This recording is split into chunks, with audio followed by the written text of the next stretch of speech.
Looks like we're still waiting for a few. Hi, Linda. Hi, Mary. How are you? Good. Hi, Kevin. And hi, Greetings, all. hi, everyone else. Hi, Evelyn. Hello. Hi. Ken was here a second ago. There he is. Oh, there's a Claudia's iPad. Could I get an identification on that?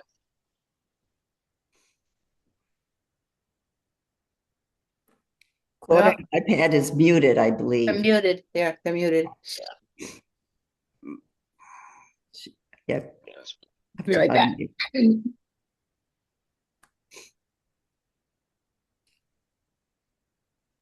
Hold up. Wait, I'll be Evelyn, did you have something to share with us today? Skip said somebody might have a presentation. I don't have a full presentation with slides or anything. I was just gonna introduce myself Okay. and let you know how I can help with all the climate smart stuff. Yeah, Skip sent me some info, so I think you're the person I'm gonna need to be talking to. And Mary, I didn't want you to be the only one with a hat. Oh, Okay. yes. It just helps with the light coming in for the window. I'm just light sensitive, so. Yeah. I'm just having another bad hair day. Oh, that's all I ever have. Right, really. I tell you, I'm done. Hi, Carol. I started at 6 o'clock this morning. I've been through the rain, in the rain, out of the rain. Rain, really? Yeah, yeah, Oh, yeah. I thought we were gonna get some, but we haven't yet. yeah, Yeah. Oh, might be moving up there. What's that? Oh, the rain, not you. Okay. Yeah, the rain. Yeah. All right, Diane. Mm. Okay. Are we missing Skip or am We I? are missing Skip. Okay. Okay. That's unusual. Can't Ken, have a meeting without our leader. right? Here. There he comes. There he comes. You see him? Bill is here. Hi, Bill. Dear Hi. Skip. Evelyn. Well, Skip, we just resolved everything. Oh, Skip, great. see you. Okay. Signing off. See ya. Wow, that's really great. Thanks. Good night. Wow. Okay, great. Almost all Hey, here. welcome everybody. Um, we got, I guess we got most people here. Mhm. Okay. Stephanie was going to come. She's on transit, so I don't know if she's going to actually make it. So, um, anyway, so we got the minutes. Has anybody got any additions, subtractions, multiplications of the minutes? Do we want to approve those? Okay, all in favor? Aye. Hi. Okay, all right. So I didn't do a good job on the agenda here. I didn't say welcome guests, which we need to welcome some guests here. So we have Evelyn Lefavier. Is that how you pronounce your last name? It's pretty close, LaFerrier. Leferrier. Okay, great. Right, yeah. And she's from Hudson Valley Regional Council, here to help us out with some of our CSC stuff. And then we also have Anna Herod McGrew. Is that correct? That is correct, yeah. And she's from CEC. And they're really going to help us out with getting some resiliency stuff together and vulnerability assessment. So we can start out with that. So fortunately, there was two meetings last week that Stephanie and Bill and myself attended. First with Anna, and again, she's with the Cornell Cooperative Extension, and they've been funded to help municipalities out with, at least in our case, the resiliency tool, assessment tool, and also working out the vulnerability assessment. And these are two also actions under PE7 of the Community Start Communities programs.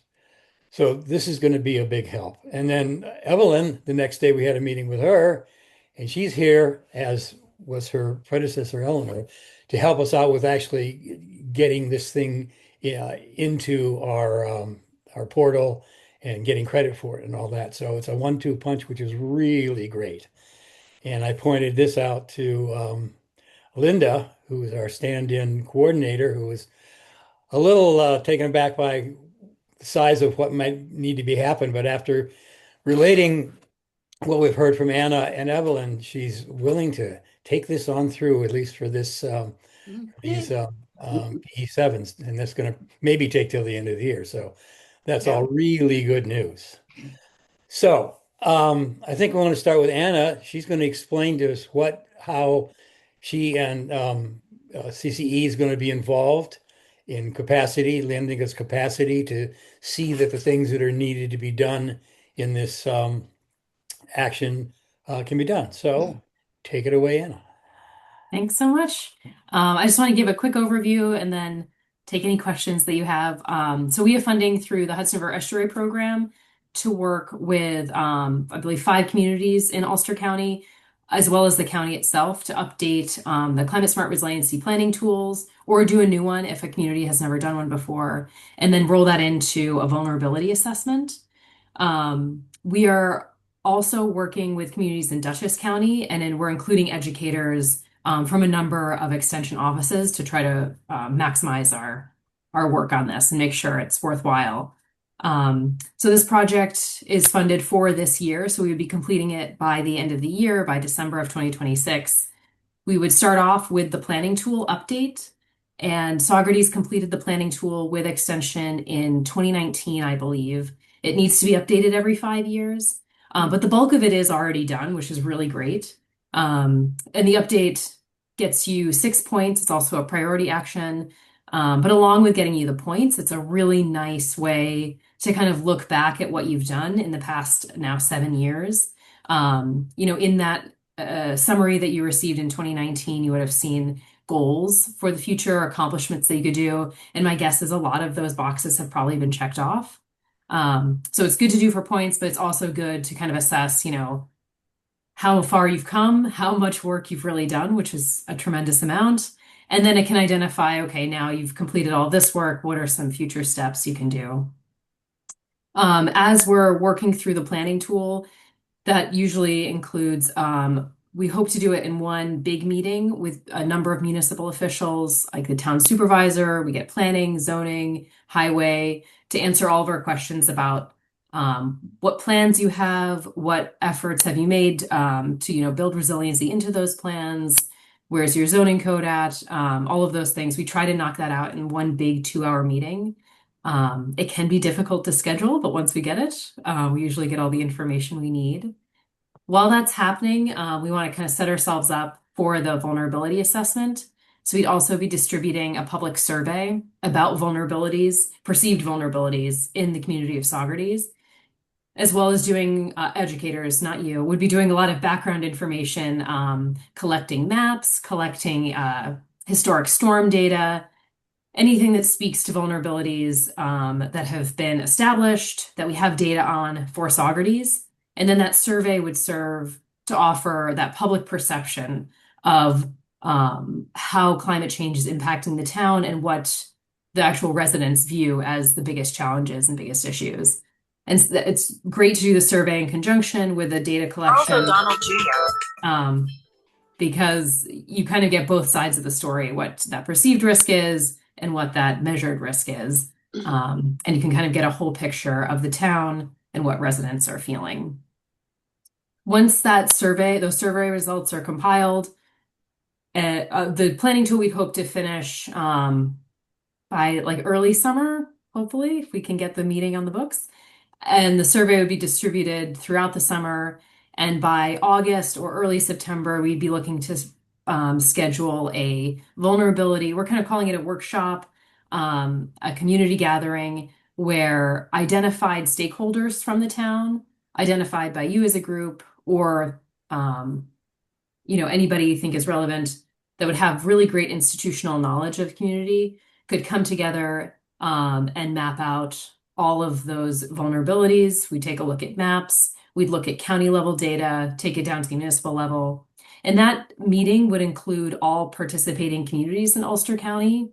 So there would also be the opportunity to discuss similar challenges, similar accomplishments, and get an idea of what other communities are doing and what their vulnerabilities might be. And the meeting would really start at the county level of all the data that we have at the county level, and then kind of would include breakout groups. So each community would get together on its own to do a deeper dive into their vulnerabilities. And then that planning tool, that vulnerability, all the results from the vulnerability assessment workshop and survey would then be compiled into a final report. And that would be completed by December of this year. And then those are kind of steps 1 and 2. And step 3 would be compiling that and going even further and looking at adaptation strategies to complete a full climate adaptation plan. So it's a 3-step process where you complete the planning tool, or you make sure it's updated, or you conduct a vulnerability assessment. And that's what we're looking to accomplish this year. And that either sets you up for funding to do an adaptation plan down the road, or our hope is that next year we will be funded to then complete those adaptation plans and do that final step with the communities we've worked with. Right. And it is a tremendous number of points. Not that points are the main goal, but they are a nice little bonus, right? So the planning tool is 6 points. The vulnerability assessment is a range. We're aiming for the high end of that with 16, and that would just be covering all vulnerabilities. So if you've done like a flood assessment, it's just focused on flooding, that would only be worth 4 to 8 points. But we're trying to cover all climate hazards so that we can get that 16 points for every community. And then the adaptation plan, if that were to be completed, which this would set you up very nicely, you'd have about 2/3 of it done. That would be worth another 16 points down the road. So that's kind of my very quick overview, but I'm happy to answer any questions. So how are we involved, CAC involved in 1, 2, and 3? What's our role in this? You're doing the major amount of getting together of departments and stuff like that, and making the surveys and making the summaries. How do we help here? So our goal is to minimize the amount of volunteer time that you're putting in, but we do obviously need some assistance. So the biggest thing is connecting us with town officials that would need to participate in that in that meeting for the planning tool update. It's very helpful. If we're reaching out from the outside, we often get ignored because town officials have a lot to do. So it's very helpful if somebody from a committee can connect us to the town officials to gather that meeting together. If somebody could be present at that meeting, that is also helpful, not always required. The other big thing with this would be assisting in distribution of that survey. So just helping us identify the best places to either post it online. We can provide flyers with QR codes. We can provide printed flyer or printed surveys to distribute. But where can we distribute it to kind of maximize the return on that and get as many residents as possible to participate? That's kind of our goal. We would love to have a healthy response so that we're getting a more genuine view of what residents are really feeling and perceiving their risks are in regard to climate hazards. And then that workshop, we're really looking for people who know the town well. Those can be business leaders, they can be people from the task force like yourselves, longtime residents, people who can really speak to the hazards in the community, and assets, the community assets as well, like what's important to Saugerties and what might be a greatest risk if there is a flood event or a severe storm. And I think in the past we've struggled to get people to these vulnerability assessment meetings. So just having a lot of buy-in from a committee where you can discuss and kind of identify those individuals. And I'd say get at least 10. If we have more, that would be great. Really knowledgeable residents to attend that can really direct the meeting. Yeah. And that's about it for time and investment. Mary has her hand up. Yeah, I participated back in, was it 2019? In a similar, which sounds to me like a very similar process that we went through back then. Am I correct in assuming that this this program is similar in terms of the involvement of the CAC? Yes, to the planning tool, it would be a very similar process. It'd be a little bit less time since we already have the basis. We already have the first version of that. We're just looking to do an update. And then the vulnerability assessment would just be a little bit more, mostly with the survey distribution and then the vulnerability workshop itself, which would most likely be about a half a day event. Yeah, it sounds very, very similar. I remember attending, the workshop with representatives from the village and the town, and it was a great process, and it was very helpful. So, Is that the thing that resulted in the high water mark at the peninsula that goes out to the lighthouse? No, I- that was a different project. I was involved in that project. That was a different, Okay. self-initiated project. Any other questions? Okay, that all sounds great. So that's going to run right into Evelyn here, who's going to help us with the authentication of all this. So do you want to take us from that step? excuse me, Skip for a second. Carol, I think is muted, and I think she wanted to raise Oh, a Carol, question. you're muted. She's muted. Yeah. Okay, thank you. Okay, I'm sorry. sorry. Yeah, I was wondering, where do we see the resiliency report from last time? It was CCE, I think, that did it in 2019. I don't remember the name of the person. I can see her, but Was it Melinda? yes, it was. Yes. Well, I might be able to track it down and look at those Okay. results, which could also help us inform this workshop and That would be update. great. Right. Yeah. Thank you. Okay. So then where do you take us, Evelyn?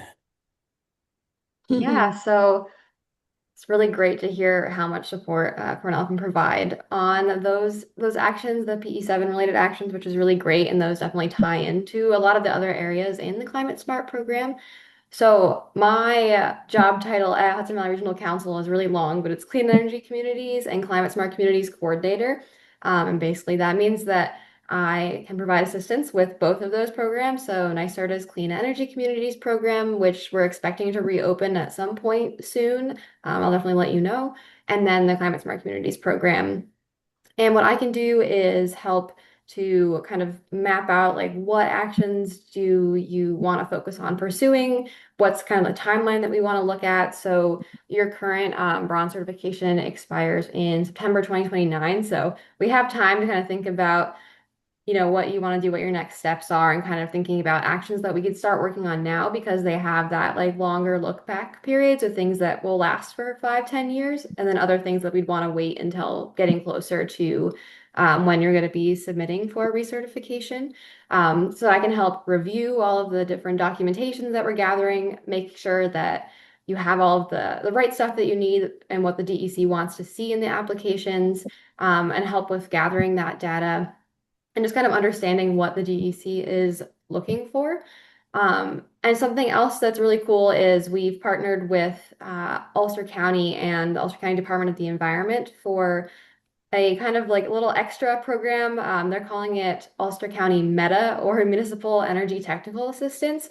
So this just allows me to provide even more hands-on assistance with energy-related projects. So specifically, it can be things like the Climate Smart application and other like planning documents and work like that. But also if the town has other clean energy or weatherization energy efficiency related projects like getting more solar or installing EV charging stations, things like that, I can help with finding like grant funding and applying for grants for those things, figuring out how all of that fits into the Climate Smart Communities program, and just kind of helping to provide project management assistance on that. So I'm kind of here to be your clean energy and climate expert slash if I don't know the answer to things, I know people that do and know how to find the answers, and can just help out with those projects. And because of the funding from Ulster County, I can really provide even more assistance on the climate smart applications than I can for communities outside of Ulster County. So definitely don't be afraid to send me a bunch of questions and ask for help on a lot of things because that's what I'm here for. Okay. Mary? Yeah, I think this is fantastic, and especially the connection between CSC and CEC. And as you may know, Evelyn, we've been working on a community climate action plan. So we're going to have a lot of, initiatives that the town will want to get started on in terms of clean energy. So I'm sure that you can be very helpful in that regard. Yeah, definitely. And that's really great to use that climate action plan to kind of map out priorities and see what projects you want to pursue first. And I can help figure out like what funding is out there and what makes sense to tackle based on, trying to not spend that much money but still get cool projects done. So that's a really good point in terms of setting the priorities. Which actions to start with. You can help with that to start with as we move forward to achieving the goals of reducing the greenhouse gas emissions. So I think, is there any way that you could help the town as it proceeds through the plan? In other words, is there any way that you can help saying, okay, our goal is 20, our first goal is, our first measure would be 2035.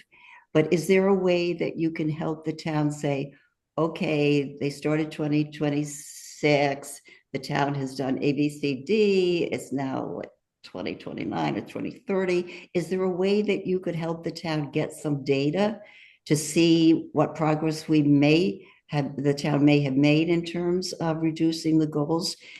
Because the idea here is we're going to have a census, in 10 years. So that's how we plan to measure our reductions in greenhouse gas emissions. Is there a way that you could help in the interim Yeah, I think, definitely we just have to kind of go digging through a lot of the things that, you submitted previously for Climate Smart and look at other projects and kind of compare it to those goals. But that's definitely something I could help with. And I would just, need to work with you to kind of dig through all of the previous projects and progress that the town has made, but then we can kind of see what's been done and then what you want to prioritize for the future.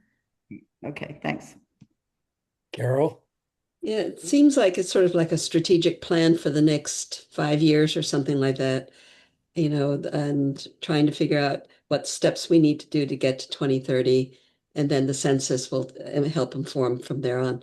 But what I was thinking about, and it's mostly coming from the EMC, was the natural resource inventory that was done in the town of Hurley recently, and how they had taken well data and then used that to help inform where the development could happen and or should not happen.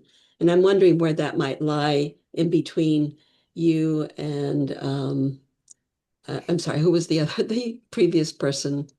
Anna? Emma. Thank you. Anna. Anna. Thank you. Anna. Yeah. Anna. Anna. Between you and Anna, can we get that done? Because I think that would be really helpful to the planning board, and I'm wearing my planning board hat. So anyway, thank you. Yeah, I know other communities. I believe I've worked with Hudson River Estuary program to do some of the NRI, and the DEC has a lot of great resources. So I think between our two organizations, definitely helping with that. And I know the Capital District Regional Planning, I'm forgetting the last letter in their acronym, but they are actually putting on a webinar about an NRI tool that they're putting out. So once I know more information about that, we could see if that's something we can use here. Thank you. This is also a very timely comment. I was speaking with Brendan and Misha from the Department of Environment earlier today, and they just brought up that there are a lot of towns interested in the NRI. So the Capital District Regional Planning, is it Commission? It's think another so. C. Yeah. There's a lot of C's. So they were definitely expressing that that was a need or and a want from a lot of communities. So examining how that can be done and how best to support communities to complete that. With possibly a speaker at the EMC roundtable to go over that NRI tool. Okay, Kathleen? I just want to be the devil's advocate here and say in respect to identifying what progress we've made in terms of reducing greenhouse gas emissions and so on, how do you account for the fact that over 30,000 people have relocated to the Hudson Valley in about the last 3 years, according to the Mid-Hudson Regional Council? So I don't know how you factor that in when you're trying to measure your progress because you have more people here. The other thing that I just wanted to mention is that we discussed the natural resources in inventory within the last year, and it's old and it needs to be updated, but there wasn't any movement at the time to do that. But it is fairly old. I can't remember the exact year, but 2010, mhm. 2010. That's when it was last done. Okay, so that's just my comments.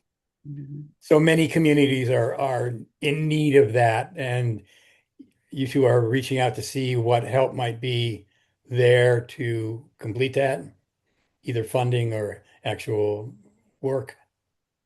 Yeah, and we'll see once the Climate Smart Communities grant program comes out. It should be coming out soon. I think it's just lots of delays with the state budget issues going on. But there have been grants there to support NRIs and other planning tools there. So we can definitely keep an eye out for those. And then in terms of the like tracking greenhouse gas emissions, we can think about it in different ways. So if we're thinking about just emissions from like government operations and looking at that, and then also then separately looking at community, and we could try to look at like a per capita basis to make sure that we're comparing it apples to apples. So we could do some different like math to make sure that we're accounting for those changes in population. And that's definitely something that's really good to note in any like reports that we write up to talk about like all of those different factors that were considered. It's also come up in a lot of vulnerability assessments and adaptation planning that we've done in the past, that climate migration is also a vulnerability. And we don't have a lot of solutions or a tremendous amount of data on climate migration to the Northeast at this point, but it is identified as a very safe spot. So it has come up in discussions at vulnerability workshops in the past. Okay. Stephen, you have your hand up? Can you hear me? I can hear you. Okay, good.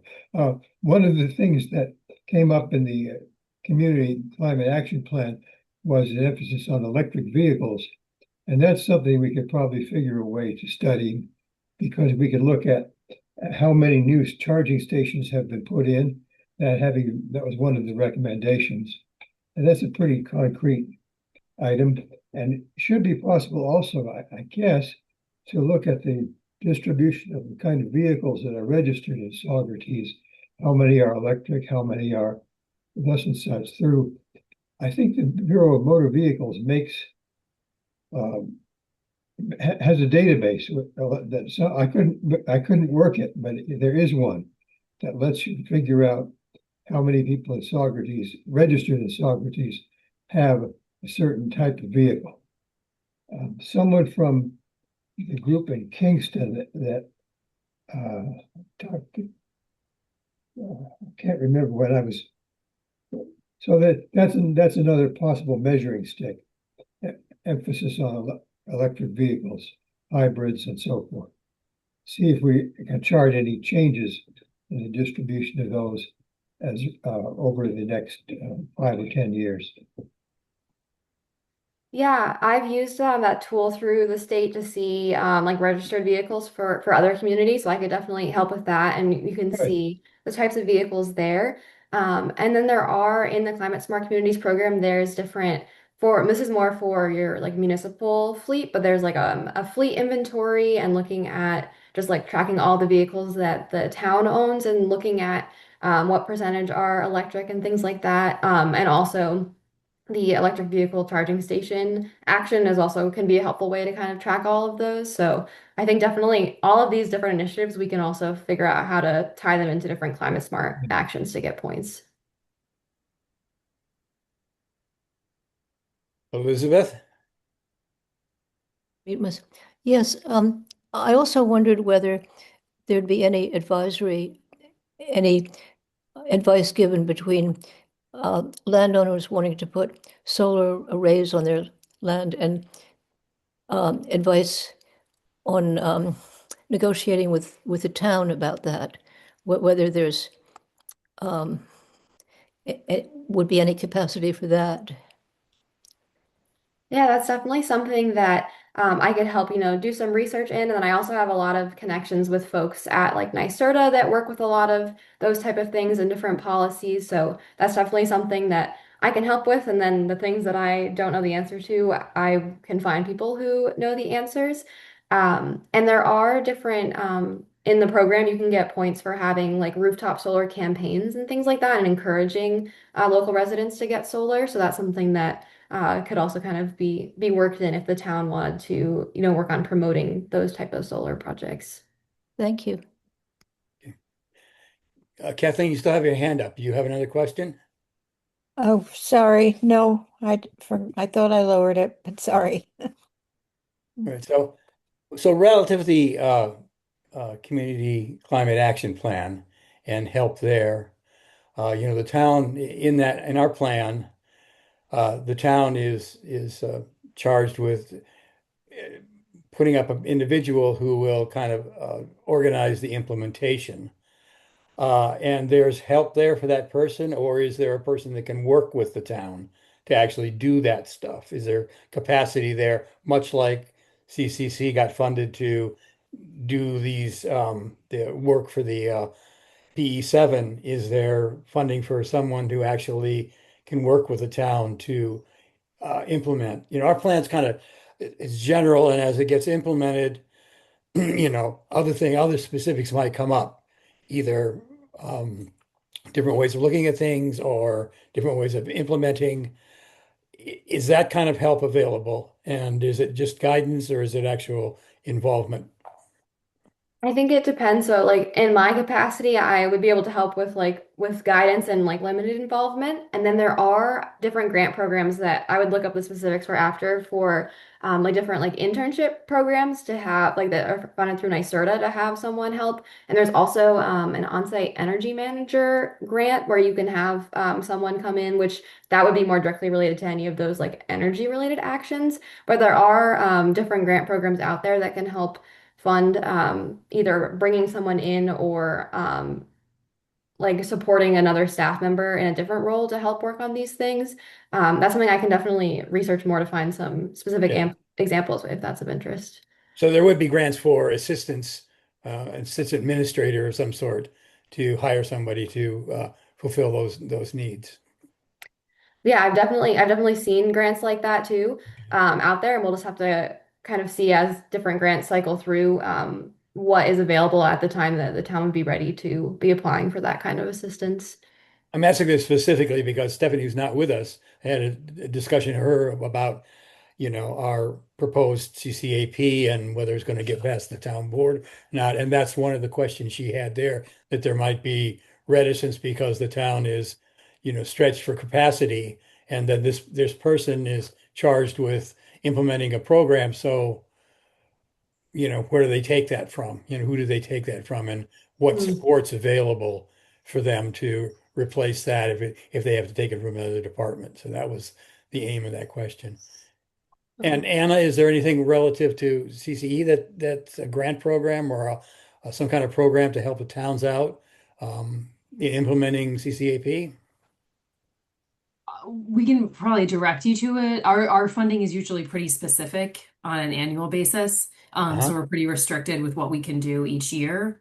But we do take feedback on, what actions towns are looking to complete and whether we might have the capacity in future years to do that. Okay. But we can certainly, I think Evelyn probably has a great expertise in grant funding available.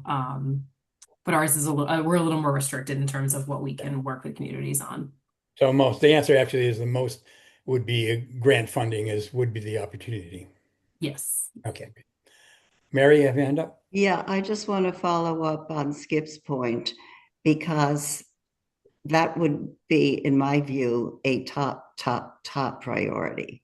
Because unlike cities or some of the other towns here in Saugerties, we don't have a town administrator. We don't have a local person on staff who works on environment or energy issues.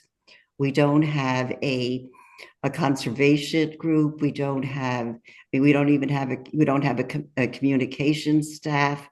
So as Skip pointed out, the town is really stretched in terms of personnel to implement not just this, but other things that the town is doing.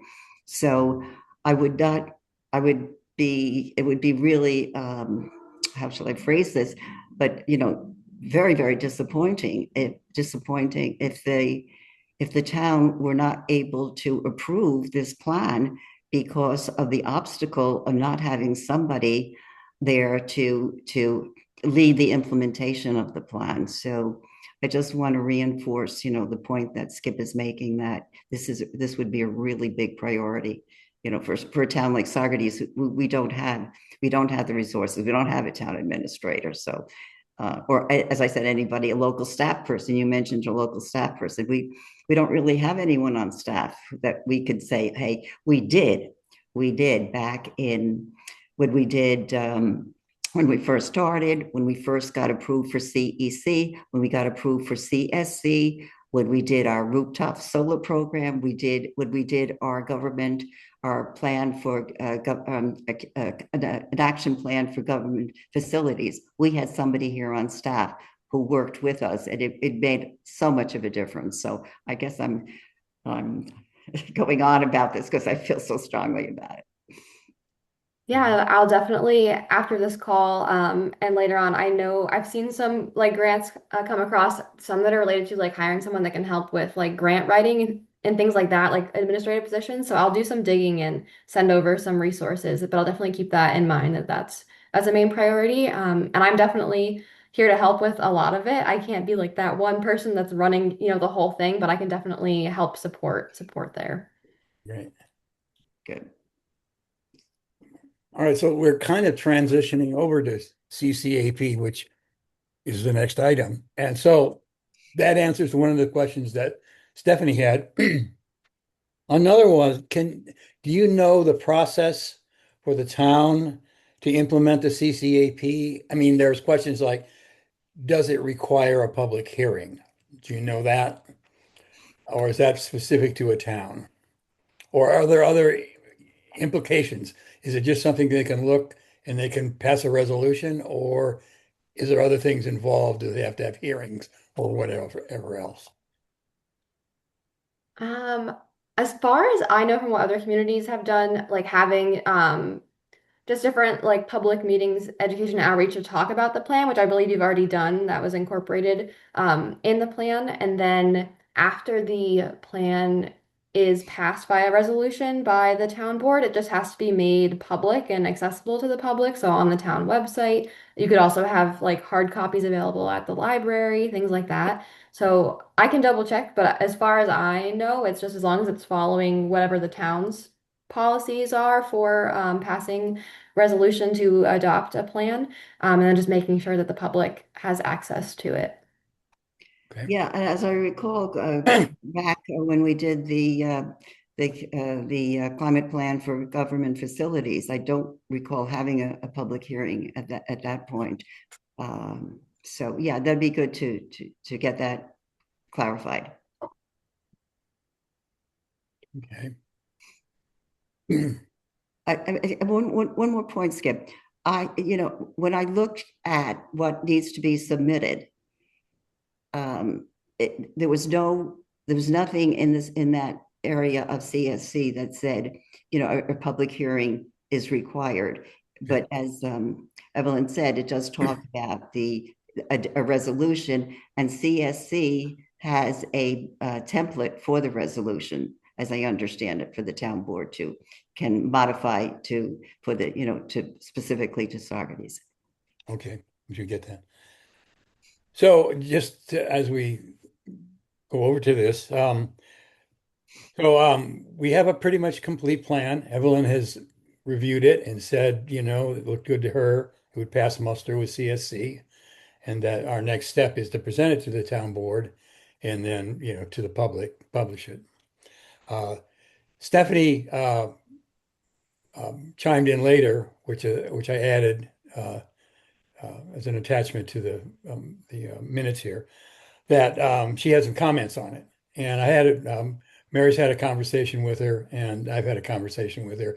And I think most of the things that she brought up were satisfied, that, sharper metrics and things like that, and more well-defined initiatives and things like that were able to be covered in what she saw.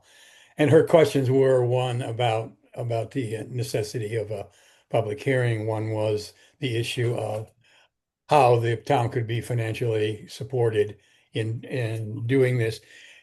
But the other thing is to make sure that the goals that are stated are aspirational and not mandatory. So that was a big question for her, because she didn't think the town, if anything there was mandatory, that I think they would, have reservations about that. So in the reading of it, Evelyn, do you see anything that we need to do more to put it forth that it's an aspirational, these are goals and not mandates to have to come to pass? Can you and have other communities had that issue for the town board? I haven't, none of the communities that I've worked with yet, I've like heard that come up. I think because it's a plan, like kind of framing it like similar to a comprehensive plan, right, for the town, where this is like the goals, what we want to look for, and planning, but then that plan gets updated. So there's room for change. I'm not thinking of anything off the top of my head that I saw when reading through, but you could always add, like, in the intro paragraph, just saying, this is our aspirational goals for the town that we would like to meet. Like, if you want to make that clear, that it's not, not like trying to set like mandatory like reporting requirements, but this is goals for the town to help the town shape the next steps that they take to be able to make progress. I think as long as you could kind of just word that in the intro to make clear, and then when you're presenting it to the town board, just make that clear. I can look again, but I didn't see anything that made it seem mandatory, because you have the framing of goals throughout. Mm-hmm. Yeah, and if I may jump in here, just to that point, we had several meetings where we discussed even using the word goals at one point. And in the plan, we talk about greenhouse gas reductions. And in the plan, we talk about the aim in the transportation sector to reduce greenhouse gas emissions. Our aim is. So we actually, in the plan, use the terminology aim as opposed to goal. But to your point, I think to put it out there, front and center probably would be, helpful as well. But I have one other question. Stephanie has some really, I think, good ideas, and one would be, which we don't have specifically in the plan, step by step. This is the goal. This is how we're going to reach it. This is the time frame, et cetera. That detail, that gradual detail, that is not in the plan. It's more general. So, would you think it would be appropriate if the town approved the plan, then as it becomes implemented, would you think it would be appropriate to maybe at that point get more granular as we see where we're going with each of the initiatives that we've set out there to reach the goals? Is that something we could do as an add-on? Yeah, I think that makes sense. And if you're framing it as in the writing of the plan itself, these are kind of the the broad goals or aims that you have, and then as you work through them, you're going to kind of look at them more specifically. If she had any of those things kind of already planned out, you could also add like appendices to the plan if you wanted to add that more granular, but I don't think it's really necessary, at least for the climate smart communities points. You really just have to show that you have at least one like set clear goal for the community, and there was definitely a whole bunch that you had written in there. So I think that's up to you, but I think you can use that as a way of like, here's how we're going to use the plan to then implement it. And one of the climate smart actions actually is called like updates to plans. I forget the exact title, but like you talk about how you have been like updating your plans, the progress that you've made. So that could also be something that could get like submitted separately to climate smart communities. Yeah, and we do say at one point that the CAC will inform the public about progress towards goals and progress towards goals. And as data becomes available, the CAC will make that available to the public. So that's in there in the plan as one of the roles of the CAC. So I think, Skip, that would probably satisfy, what Leslie is asking. And as we said, it's a good idea. It'd be nice to do it. But one of my points is I would rather not wait until we go through that process to get the plan approved. If the town is agreeable to approve it now with, the language that going forward, additional detail can be added, and as you use the word, updated. All right. So the only other question she had was, and this is not specifically to Evelyn or Anna, but to the group as a whole, is that the more clarity with the town designate that implements the plan. What are specifically the duties there? Because she would be reluctant, because it's so wide open, not having some verbiage in there about defining what those duties are.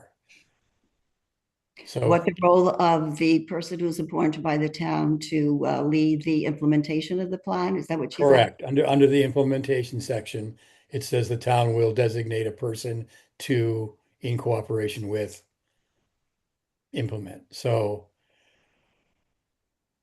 can we come up with language that makes that more specific for her? How has this been handled, Evelyn? How has that been handled in? Yeah, I think, and one good thing that's really great about the Climate Smart Communities program is that you can go on the website and see what a whole bunch of other communities have submitted and kind of, steal what they've done, which I do a lot and share examples. I don't know off the top of my head necessarily if communities always like designate one person, but it's more so as a government, local government, we're going to work on these things. I'd have to look at some other examples to see kind of how they lay that out. But I don't think they all necessarily have like specifically like this is who's going to do it and what they're going to do. So they leave it, and most town governments are comfortable with leaving what their responsibility is there open. Yeah, I'll have to double check to give you a like clear answer and get some examples from other communities, but I don't think you necessarily like have to have Job it be like description. really like locked in who's going to be doing it and what exactly they're doing, but more so just like your general approach to how you're going to be Well, working to implement. her comment was, we say in the plan Mm, that the town will designate a person. Doesn't have to be a town board member, Right. but a person to head up implementation. And how that might be handled from other communities so as not to make the town feel that they're, signing on to something that they don't know what they're, getting into.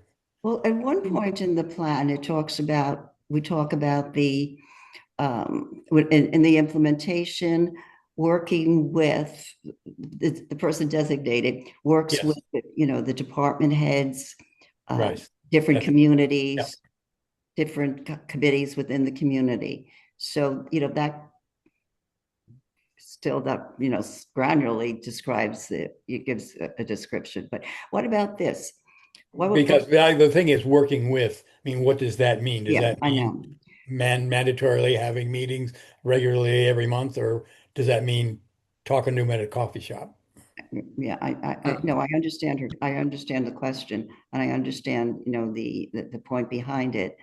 Would it be appropriate as the town goes to the implementation stage, and when the town is considering who to appoint to lead this, would it be appropriate at that time to come with a more specific quote job description, or would that be too late in the process? I think from what, like, just kind of thinking about it, it would be what the town would want, I think, and what's going to be most effective for the town. I think other communities might have said like the CAC and Climate Smart Task Force are going to like lead the charge on tracking this, right? So it's not just one person. But I think you could include in the plan, like, once we, get towards the implementation stage, we're going to like maybe like the CAC is going to work with the town board to figure out what the responsibilities are. But I don't think that you have to be that specific. But if that's what the town board will feel comfortable with, kind of having that plan and having specifics, I think that really depends on, what you think is going to get the town board to be on board and to actually want to work on implementing. Yeah, thank you. Obviously we put that in because we felt like the CAC doesn't have anybody specifically who can dedicate that much time to doing this. And I think that's why we had that in there this time. We didn't have it in last time when we did our CAC. No, that's definitely why we put it there. Yeah. So, obviously we want to have somebody interfacing between us and the town board and trying to implement this. So I think, I don't know the strategy of this, but yeah, that's basically why we need somebody. Mike? We can't hear you, Mike. We used to have a special projects coordinator. I think Mary alluded to that. This is certainly a special project. And I think we need to at least advise the town board that it might require a paid position. I don't know that as we said before, the CAC is overloaded with all different kinds of projects that we may not be able to get one person out of the CAC to do that. And so I think we should start to consider that. It wouldn't be necessarily a full-time position, but certainly at least to move this project along, it might be a suggestion to the town board. Who was the special projects coordinator? Vernon Benjamin. And Vernon Benjamin was the Vernon. Vernon. I didn't realize. And as I mentioned earlier, he really worked with us on the for government facilities. And I would also point out that this would not be, quote, a new hire. This would be replacing somebody who is no longer, with us. So it's not a new hire. That's correct. Okay. So I guess we'll have to talk about that with Stephanie and maybe Bill about what the possibilities is, because if we require that and they say, we can't afford that, then if that sinks the plan, that would be unfortunate. Well, then it would be grant dependent, I guess. What, passing the plan would be grant dependent? No, getting somebody, yeah. Well, Vernon wasn't paid by a grant. I understand that, but He was on the payroll. right. I've never been on the payroll. I'm a contract worker.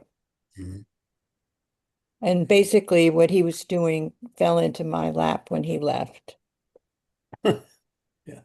So Bill, is there anyone is there anyone that the town board would possibly have in mind that would, take on this responsibility? Or, No, not that I'm aware of. okay, That's a kind of a sore point with Stephanie and me at least.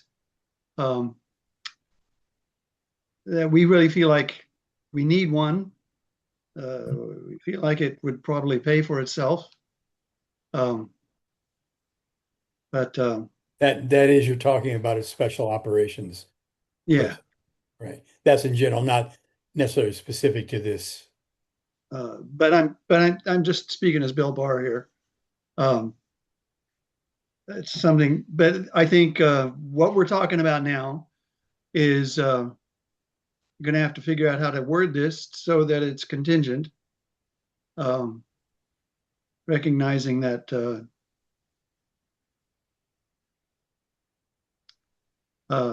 that we don't have anybody at this point for implementation.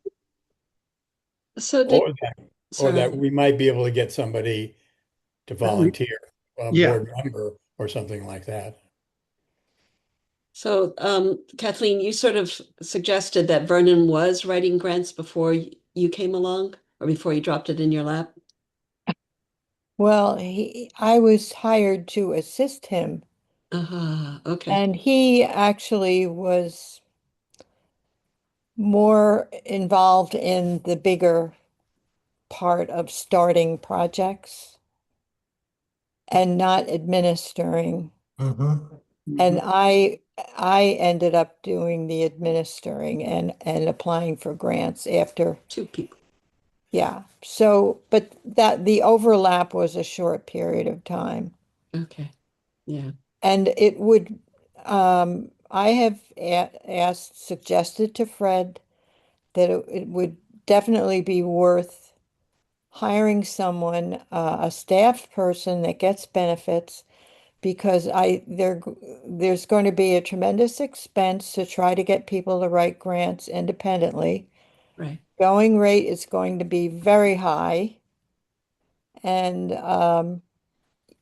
you're better off hiring someone who's going to stay there and learn everything that's going on and learn how to work with the town. And that person would do the things that I'm doing, which is, well, I'm not doing the grant writing anymore, but the administration and the grant writing. And right now, the administration is intense because we have about 5 or 6 open grants right now that are working through getting the work completed, and I'm getting the paperwork together for reimbursement of the grant money. So it definitely would pay for itself. I Right. mean, the I expense.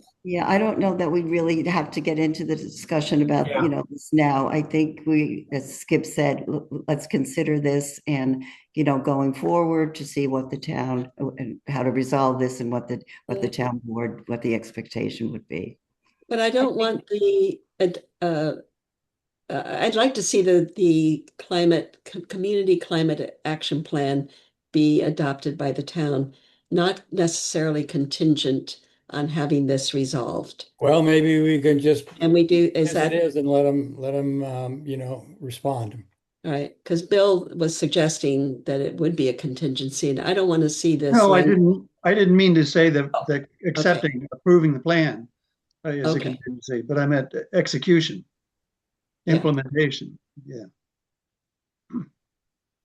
And we could, it is possible that a volunteer will come forward. We had, Patty Kelly back doing the inventory work for the government facilities, the plan for that. And she did it all as a volunteer. Vernon was here, did some of the writing. I worked on it. So, there is the possibility that a volunteer could come along. And is a possibility of maybe there could be some grant monies. And I think, okay, done. Okay, I guess Stephanie's not here. I don't know if we should just go ahead and say, let's present it to the town board, or maybe get some feedback to see how it might be worded. Well, I can talk to Stephanie offline. I'm inclined to recommend presenting it to the town board, but, Skip, I could talk to Stephanie and get back to you. All right. Okay, so let's just leave it there and see, I would be in favor of, I mean, she was pretty on board with all the things. Yeah. Evelyn said it was good. It's Yeah, good this might be report. just a small point that, can be, hurdled. So, So the sticking point still is not the job description or the scope of the work of the person who's going to. no, it would be the job description probably. Well, I don't know. I don't, she was concerned about the job description Mhm. because of the implications of Is there a job? Well, you said, Evelyn, that this really hadn't come up, and I didn't see anything in the CSC, in the guide, that talked about clarifying the role or the actual job description. I did notice in Mamaronek's plan, the town of Mamaroneck, when they had their initiatives and their time frame, et cetera, and all they had on the last column was in terms of who was going to work on it. They had the town administrator there, and they had the conservation department. So it was very general, and it didn't say, the town administrator, and this is what the town administrator would have to do. It was general. So if that's helpful.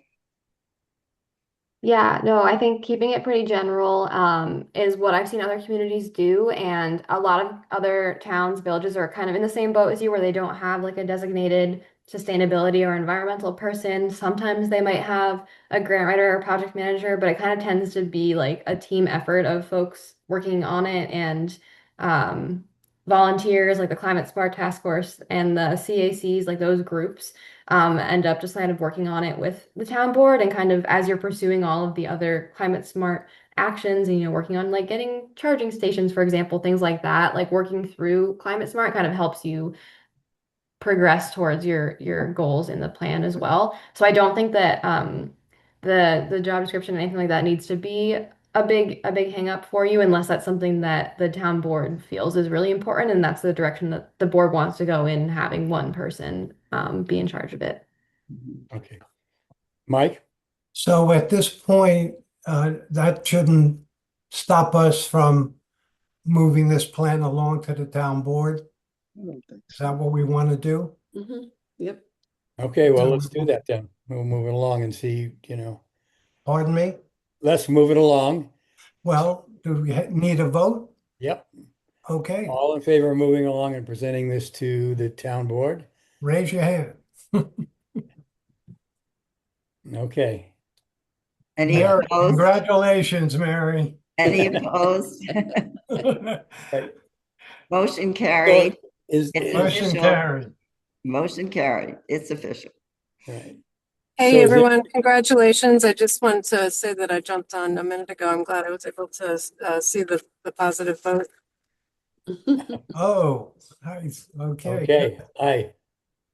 Yeah, okay. So, I is there any also other will, advice we need in putting this forward to the town board? Any kind of resolution you would suggest that comes along with it, Evelyn?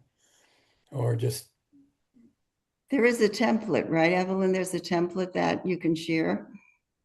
Yeah, and we can just kind of see what other towns have done, and that's something I can send over. And that just depends on if you want to give them time to read it, and then you would just need to have, the resolution ready for them when they're ready to have like the actual vote during a town board meeting. Yeah, Right. I'd be willing to give you whatever support I can okay, on the resolution too.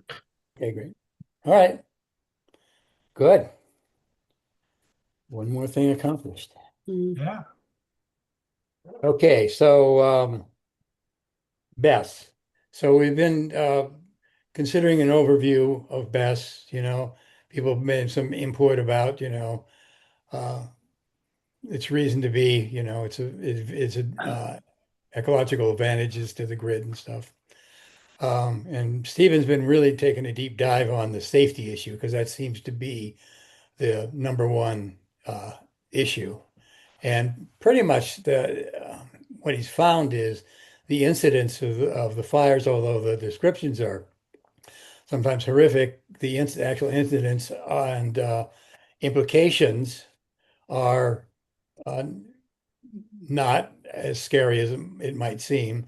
But he's still going on with some, we've considered a lot of the information from meetings that people who are opposed, and he's digging in deeper on that just to make sure that we cover all our bases. So kind of where it stands, we'd like to have some more.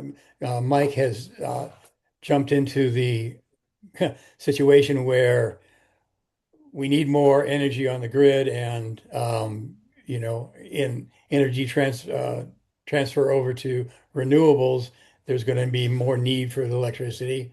But Hochul's now suggesting nuclear power plants. So Mike's kind of digging into that thing and seeing the balance, seeing if there's really a relationship between the balance of BESS and nuclear power plants. And also there's a lot of information on the very successful situations in Texas and California relative to BESS. So we should gather some more information, especially on the environmental aspects of those to possess while Stephen goes farther with his investigation. Do you want to say anything about that, Stephen, or shall we just wait longer for your investigation? You've put it well, Skip. I think we have some more work to do. And I think that can be accomplished in the next couple of weeks. More, and perhaps within a month, we'll have no document is ever finished, but a document ready to present to the town board and to the public about the specific issues in the safety related to the probability of fires and the consequences of fires. Okay. So a little more work to do. Bill? I just want to say that I've received some documents about objections to concerns about the BESS, environmental concerns. And I think the thing I got was forwarded actually to the planning board as well. Should I share those with you? Oh yeah, all the information we can get, Okay. consider send them to Stephen. He's our main Okay. researcher there. Yeah. By all means. Carol? I was going to just note that a lot of the information that we're getting from people is being forwarded on to our lawyer, George Redder, for the town. And so we'll get some information from that to see how to respond to some of them. But the one thing I wanted to also say was that my instant reaction to, so to speak, to nuclear power is similar to how maybe some people react to BESS. And it may be that we've gone from there are horrible incidences, as we all know about them. And the storage of the spent material has always been an issue, but I don't know enough anymore. My reaction is similar, I think, to the BESS, but that's just to set that aside. I've heard of people talking about, and maybe it was Hochul herself, who said that instead of using water to cool the system down, they're beginning to think about using sand. Now, how that works, I don't know. So it'd be interesting to know more about it. So.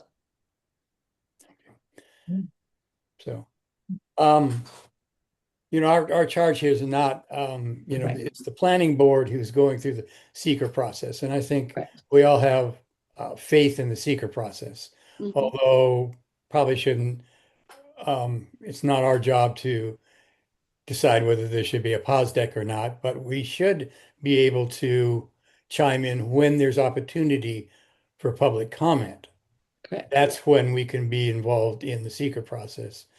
And as I understand it, right now it's still in the environmental stage, the environmental assessment stage. Correct. And that, I don't know, it's between part 2 and part 3. And apparently, if at the end of that, it seems like it's going toward a neg deck, which I think personally most of us wouldn't enjoy, that there would be a public hearing opening to take comment on that possibility. That when it goes, That's at a point where we could make comment correct. on That's this. exactly when you do it.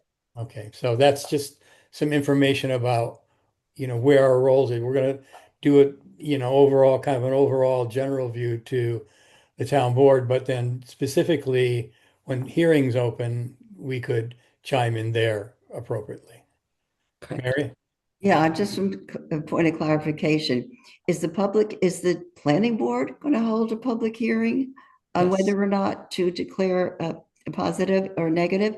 Or it's the planning board, not the town? It's going to be at a planning board meeting. Is Yes, that planning board, but it's not whether it makes a positive or negative. Is that if they're tending toward a negative, Right. they open up a hearing to hear commentary on that. If Right. they go toward, and then either hold their position or change over to POSDEC. If they go for a POSDEC, there doesn't need to be a hearing because it goes right in to scoping, and that has its own open hearings. So that's, okay? Yeah, that's that clarifies it for me. Thank you. That absolutely clarifies it for me because I wasn't aware of that process among at the planning board level. So thank you. okay. Well said, Skip.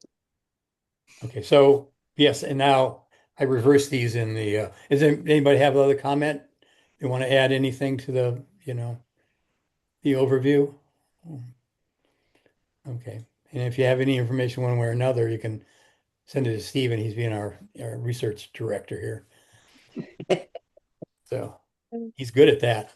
I Yeah, hate it. he's good very at it. good. All right, so is anything else from the planning board? Yeah, I wanted to note that for the KCE site, which is the best location, some of the two town members went out with some other part of the KCE people to walk the site, and this has to do with our tree ordinance, and that's next somewhere.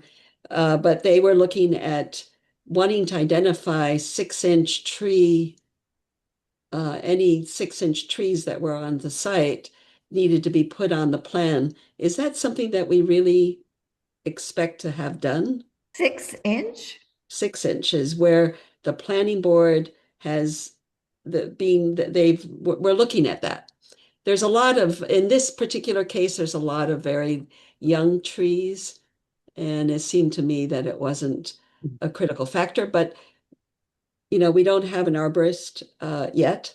So it was just something that was brought up, and I did not, because our tree ordinance hasn't come out yet. 6 inches is what they were looking at. Is that diameter or height? Yeah, diameter, sorry, 6-inch Okay. diameter. Okay. At, A very I small guess, tree. That's a very right. small tree, very Right. young tree. That land must have been cleared and a lot of it where this is supposedly could be located is cleared already, has been cleared, stay that way. But they need to expand into some of the outlying areas, and there's very scrubby trees. So anyway, just wanted to bring that up. Are you just talking about the BEST project? Yeah, the best project location. Not The other one the, requires a whole lot of trees. The solar ERA. project requires a lot of trees to be removed. But Okay. nobody Yeah, I was making a one of big the- deal about that. And then we have, as a planning board, we haven't gone out. We're going to do a site visit to look at trees. We do this periodically on major developments, and we try to identify trees that make sense to hold on to, or come up with some way to replace. If we're having to remove a bunch, having to replace more somewhere else. We just don't have any guidance right now. So we're basically going out there with the 6-inch diameter kind of idea. Yeah, Bill. Unless Evelyn and Anne, I think we're done questioning you and stuff, so you're excused unless you want to hear further discussion about tree ordinances and stuff, you're free to go. And thank you both Yes. very much. You've Yes, been thank you really very helpful much. and responded well to all our questions and everything. And I, for one, really, really appreciate it. So thank you so much, both Thank of you. you. Thank you. And Thank you all. Linda, I'm sure Linda will too. Linda, you know, and Evelyn are going to be good friends. They're going to be pen pals. Sounds good. Okay. All right. Thanks so much. Thank Have you. a good rest of your meeting. We'll Thank be in you. touch soon. Bye. Okay. Okay. Onward. So And have just to- to finish up the planning board quickly, I think you guys know that they did the balloon test to see what you would see from where. And it's pretty, during the summer, you won't see much. And during the winter, you'll probably see a whole lot more of the solar area where they're clearing trees. From where? On the Oh, slope, the solar. solar, yes. Oh, you're talking solar. Where Okay. Yeah, is the sorry. solar? Where is the solar array plant? Solar is right next, if you know where the substation is, as you Yeah. go up Thompson Road to Mhm. the left of the, let's see, what's there? The hamburger place, the Buns, Okay. the mall Yeah. there. You go up Thompson Road, and at the top of the road, there's this little substation that was moved from originally right where we used to come off the exit. There used to be a substation down there for Central Hudson. They moved Oh, it right, back there. Mhm. And so that substation is what's triggered why it's good for BESS to be located and solar. They're, again, just to reiterate, they're two very different projects. They're not dependent on each other. Mhm. But the solar project is going to require trees to be removed in order for them to be able to put their solar on a slope. And they have a whole set of plans, and it could be, you can look at them at the town building department. And then so that's behind, sort of between 87 and the substation. Okay, I'll take a Is look. that on the slope down towards the thruway? Yes. Yeah. Although they're not going to be primarily on the slope, there's a sort of flatter area at the top, and that's where they'll be located. Steve has his hand up. Stephen? Oh, I'm just saying this, a good opportunity for us to pass get the tree ordinance That's right. action. So Before that we before don't we have to go worry out. about You know, there's also, I like to say, there's lots of information that Becky Beratelli sent out, you know, about the application, and the last batch had a lot of really good mapping Mhm. and stuff. And then also comments by Nelson Pope Voorhees Oh, and about Van things. Voorhees. And that was really educational to see their take on what the ongoing thing is, keep track of what's going on. They're really keeping track of it. It's Yeah. really good. So anybody wants that, let me know. I sent it to Stephen. Uh, Anybody else wants it, it's public information. So, Yeah. and Becky Baratella has it. So Stephanie, Thanks. Stephanie, Um, you there? yeah, Hello. yeah. Hello. Question for Carol. I had heard that there was some discussion of a combined review of environmental impact between the solar and the battery sites, because they are on property owned by the same entity. And I was wondering if there was anything, any report that you can make to that discussion, or if it was even an active discussion. No, I think they were suggesting that they could use the same, so to speak, the same trench, or they could use two different trenches. They're trying to work that out and what makes the most sense. If they were to both be approved, then that would make sense to talk about. They're not necessarily being approved because they're together. Okay, Is so that- that was what I had understood was under No. some discussion, was that there was an No. interest in There's an interest review. between the two parties, but not anything that would make us have to work with one, and therefore we have to approve the other. That's not happening. Totally. They get approved separately. Does that make sense, Stephanie?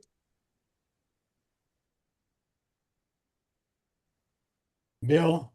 I lost. Yeah, Okay. I want to, Yeah, so the combined impact is not, they are individual merits. Correct. okay. Yes. Thank you. And I think it's important, Carol, I don't want to correct you, but you said approved. And Right. And we're not necessarily approving them. yes, evaluating the impact. Evaluating. Yes. Yeah. Sorry. That's good. I just in case, just don't want to. Yeah, we don't want set off people any to alarms get rubber here. stamp, misinformed. Yeah. And the trench is so for careful. the transmission, the connection, the lines for to the substation. Is that what the trench is? Yeah, I just know that there may be ways to use the road. I don't really know all the variations on it, but it has to Right. do I with the just kinda- road, and maybe we don't have to clear that many trees if we do it together here. Whatever it is, that's between them if they both get approved, and we don't know that yet. Yeah. Okay. Thank you. I didn't need to know that. I was just No. curious. So those are the two most salient.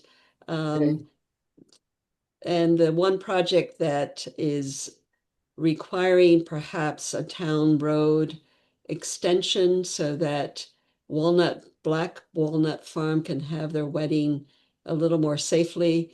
It requires right now people to cross the railroad tracks. Yeah. And so that's an issue.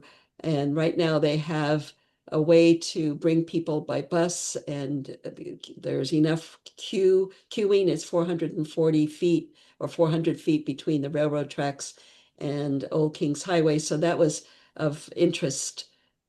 How dangerous is that to have people coming to a wedding party and then saying, oh, I can't turn in there. So they have to have a plan. They have a plan now in place that the town board, I think, has approved. Is that true, Bill? I'm not sure. I saw the proposal. Yeah. I read it. I don't think it, Maybe I it's don't remember it being approved. Yeah. Yeah. Okay. That's pretty much it. Yeah, we canceled our last meeting, so. Oh, that's right. I saw that. Yeah.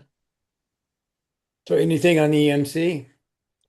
The only one that I just wanted to bring up was the natural resource inventory that the town of Hurley did. And I sent it out to everybody today, last minute. So I don't know if you've had a chance to look at it. And of course, I did not put do not encrypt. So I'm sorry. It's okay to open it up. Please feel free to do so. It's from me. But basically, they did this, gentleman did Greg, I can't remember his last name right now, did an incredible job on doing the natural resource, organizing the natural resource inventory. They had gotten a grant to do some of this work. And it's an incredibly detailed, a lovely set of plans that the planning board, which he now is a chair of, can use really well. And one of them was the water resources. So I would love to see us being able to do a little bit more work on the water resource inventory to see how to help us with our developments, with Winston Farm. It just seemed like that was a particularly good deep dive for us to work on. Okay. That's it. Okay. Tree ordinance. What do you have to say there, Nicole? Hi. We had our meeting on Tuesday, myself, Leslie, and Mary, about the top and revised, figured out what we're gonna put back, how we're gonna revise the ordinance according to hold on.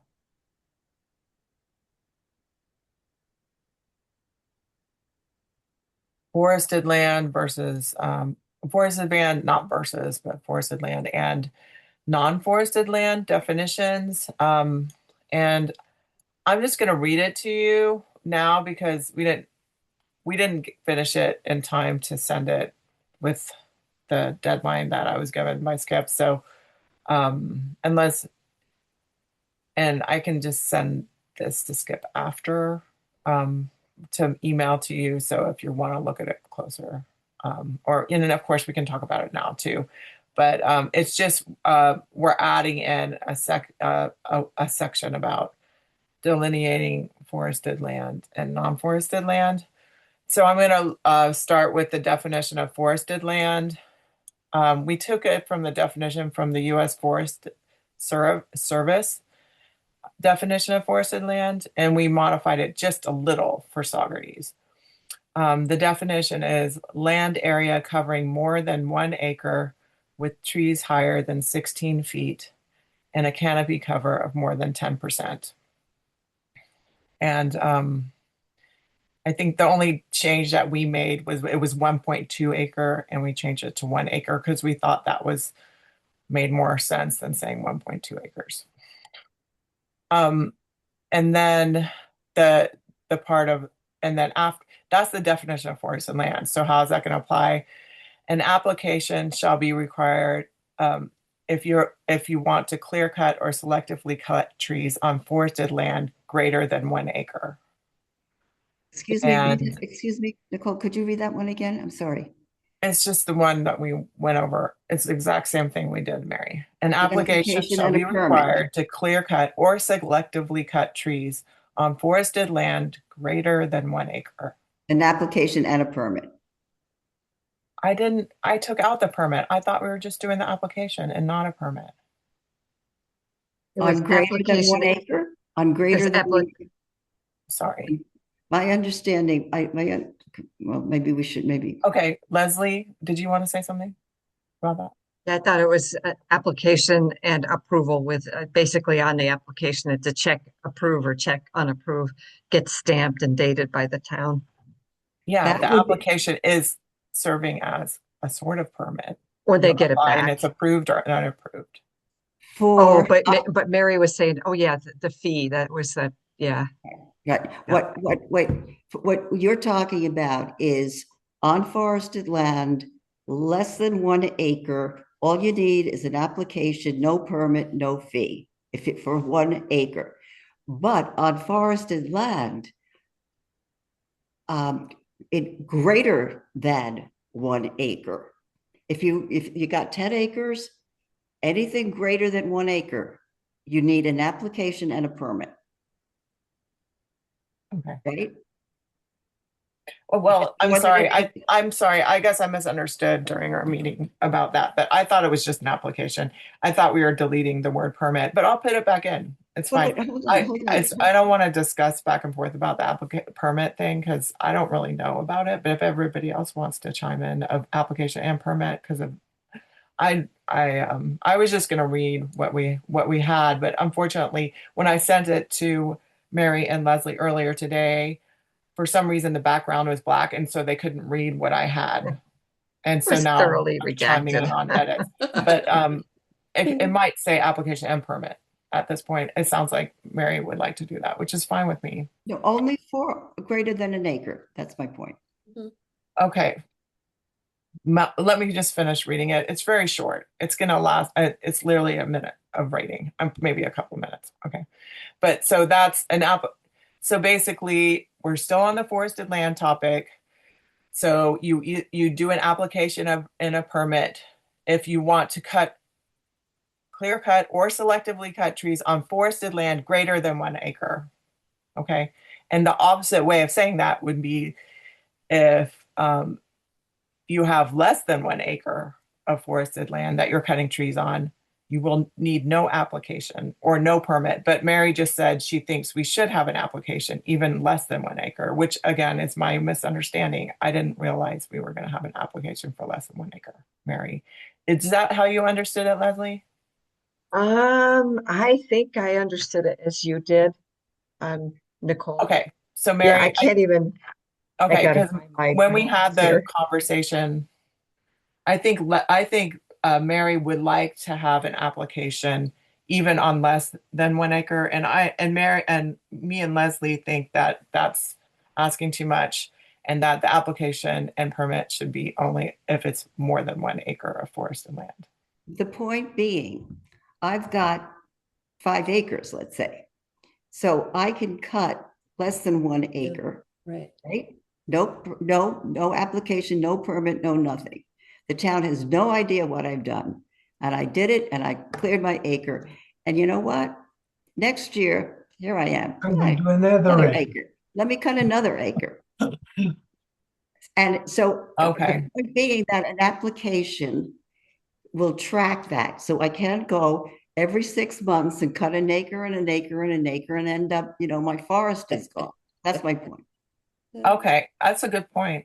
So we, Leslie? I had accidentally recycled our notes, but we did agree, and we can go back to the table, but no application or permit required for clear cutting or selective cutting of trees on less than 1 acre, except specimen and heritage trees. That's the way we left it after our 2-hour meeting the other night. Okay, right. Yes. Right. Skip, you Elizabeth? got people. Yeah, Elizabeth, I haven't even finished, by the way. I didn't finish talking about the non-forested land. So just don't talk about non-forested land. You're only going to talk about the forested land definition. Elizabeth. I just wanted to chime in and say that I'm sorry I just failed to learn about the meeting. Was it held this past Tuesday?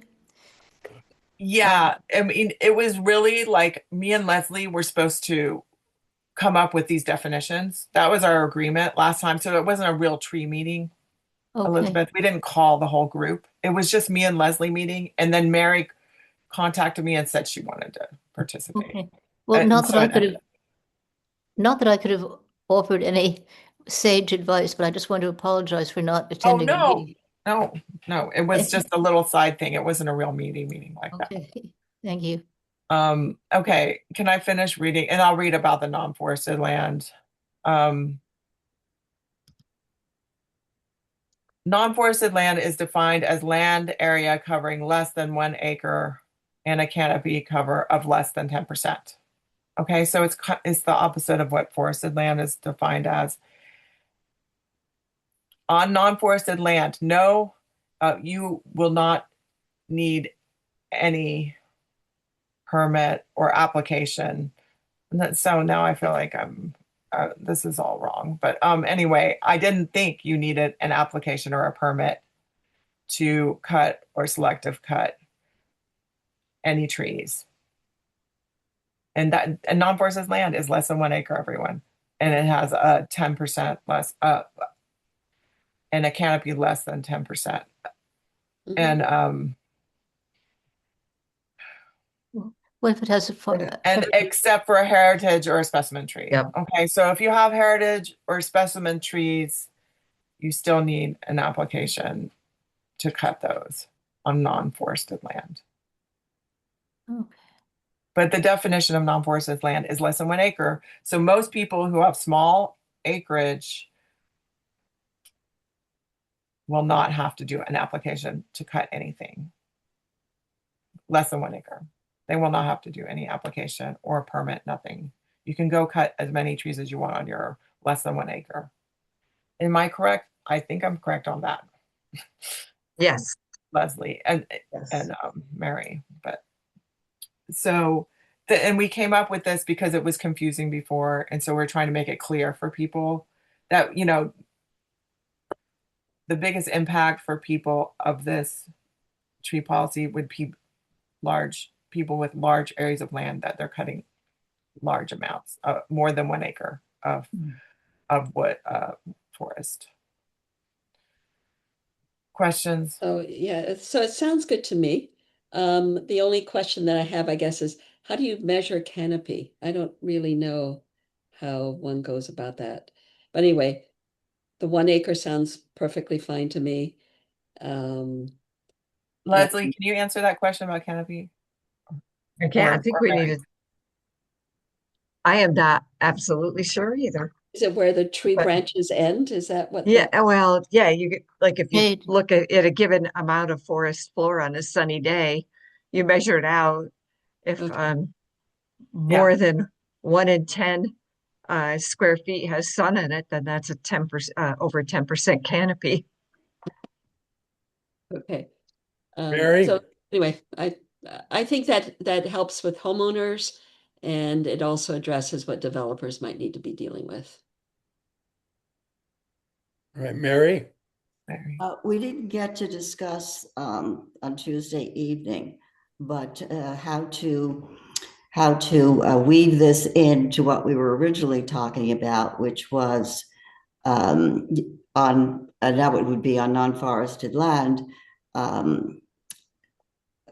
Okay, that you cut trees that are not a heritage or a specimen tree, and we didn't get to talk about it. So, and less than 18 inches in diameter.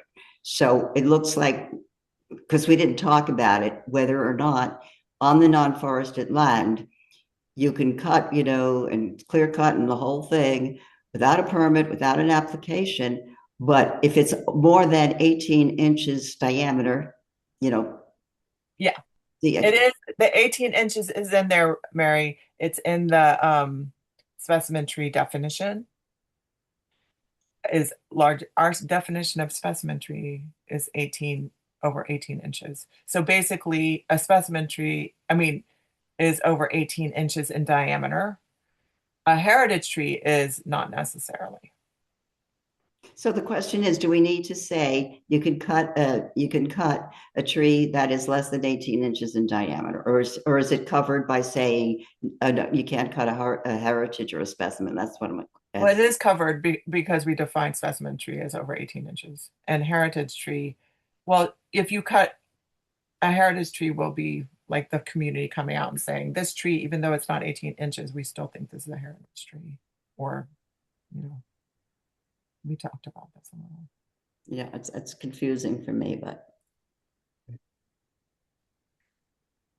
Ken? Unmute. You're muted, Ken. You're muted, Ken. Gotcha. Thank you, Skip. Thank you, Carol. Just by the names, forested and non-forested sound like opposites. Can there be something that is neither forested nor non-forested? Or do they cover every possibility? When I looked into this, there was, and I didn't want to go there, but when I looked into it, I did see a category called wooded land, and a definition of wooded land. Because in English, ordinarily, non-something means everything that is not the thing you identified. So just the words themselves would indicate to most people non-forested means it's not forested. It's anything but forested. And if there's a third category, that could be very misleading. Very good point. It's a good point, but at the same time, how are we going to delineate between the smaller landowners and the larger ones? I'm not in your group, so I don't know. We could change change the name to. It's been very odd. Yeah, and also I have a less than 1 acre, and I have forest on my acre, half of it. But I would still be considered non-forested. Nicole, I have no idea how you do that. But to most people, if you say non-something, it means everything else. Yeah. Everything that is not in that particular category. So I'm just saying the words could be misleading. I don't know if there's a better term to use for what you're calling non-forested. I just don't. But it could be misleading just by the names being used. That's all. Could be maybe we could completely. I wonder if we could completely eliminate the term non-forested and just have this for forested or heritage or specimen. Not even address non-forested. Right. Forested is only over 1 acre. Or less than 1 acre. Or heritage and specimen. Drop non-forest. But then we don't have a definition in the original on what a non-forested area is. Right. We only had forested land, which we scribbled out and back to the drawing board on. Okay, well, we could put that in there like You that. could call them type 1 parentheses forested land, close parentheses, and the other would be type 2 land, and you simply define it.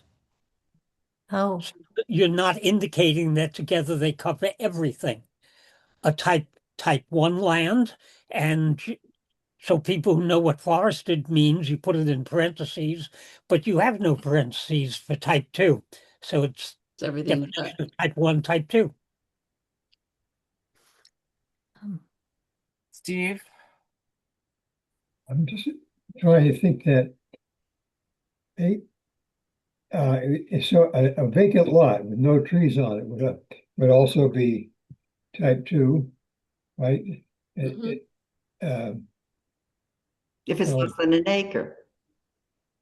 if it's less than, what about a vacant space with no trees that's more than an acre? That's also Yeah, that's also also type non-forested, right? Type 2. Yeah, because it doesn't have the 10%. Right. But right. Good point. why don't we forget the less than 10% trees and just have, I think I'm getting this from Ken, forested with more than 10% canopy, or everything else, which can include land that's bare of all vegetation, or land that has a few trees on it. The same restrictions would apply to the trees. No cut heritage, no cut specimens. oh, Yeah, sorry. My partner is leaving. He had to chime in. Okay. I mean, that would be more clear, Steve, if we just named what the other type 2 is. Bare land, a land with a few trees, as long as they're not heritage or specimen. I think that would work. Yeah. Or you could call it meadow. I mean, it could be meadow, or I don't know. Parking lot. We probably shouldn't describe all of what else it could be. It's just, if it's not forested land, it's something else that Right. you don't need You don't to need to have an say. exhausted list that you could I know. select from. Elizabeth? No. Stephanie's next. Stephanie's next. Stephanie. Let me do this. Stephanie's next. Thanks. Yep, thanks. I haven't been privy to previous discussions, so apologies if this is territory covered long ago. But I'll just take a minute. What is the review criteria once the permit has been submitted, say, for a forested property that is subject to the review? It's forested, it's more than 1 acre, and the landowner wants to remove a 1/4 acre of trees. What is the, like, what are the criteria for review such that you would or would not get that permit approved? If you read the policy that we wrote up, there's a tree committee that would review it, and there's an arborist on the tree committee as well. And in some cases, the arborist would have to go out, and they would go out and look at the property and assess it, and then they would come back with their suggestions, or come back saying yay or nay, or yes or no, because, and if you could save these 3 large specimen trees, then yay, or whatever it is that they come up with, depending on the situation. Okay. In my experience with other, zoning regulations, the specificity of the review criteria has been really important to establish, so that there is an understanding of an objective process. When it's, in the purview of a planning board, for instance, the zoning code establishes certain specific criteria of review. It's meant to be establishing parameters very clearly. Unless there's something that I'm missing. You're fading out, Stephanie. Yeah, I'm having difficulty hearing. There would be yeah, okay. Okay, sorry. You're about that, cutting out, because but I am think that's an driving, but important point you're that's making one, yeah, about specificity of review thank criteria. you. And I think And more specifics yeah, will be developed. I mean, I think the tree committee will have that. I mean, I don't think it's just gonna be random, whatever. We're just gonna go out and walk. They'll have the criteria. okay, We have not written, I mean, we've written that we want to protect as much trees as possible, yeah. but we And haven't then written just specific. okay, thank you. A few other questions. If a property owner has vacant land and proposes to build a house in a certain location, there should be some provisions for consideration of, the plan of land development, allowing the property owner a certain latitude of decision making about where their development is. And